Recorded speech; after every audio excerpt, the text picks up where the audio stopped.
Hello, হ্যাঁ বল। আরে ওগুলো তুই কর বাবা, আমি করতে পারবো না। আরে আরে তুই করার আছে তুই কর, আমার দ্বারা ওইসব হবে না বাবা। আরে হবে না বলছি তো, আমি কোনোদিন করিনি, আমি করতেও পারবো না।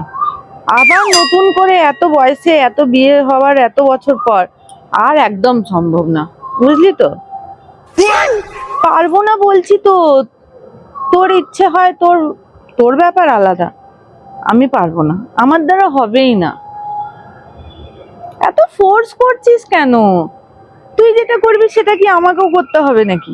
না না, আমার অভ্যেস নেই আর আমি একটুও পারবো না। ঠিক আছে, আর বল, ভালো আছিস তো? আচ্ছা, ঠিক আছে ঠিক আছে, তুই কর, ভালো থাক, ঠিক আছে।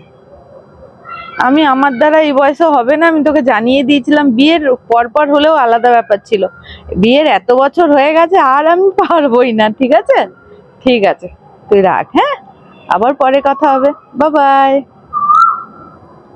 কেন? কে কি বলছে? হ্যাঁ, আরে আমার বান্ধবী ফোন করেছিল, কি বলছিল?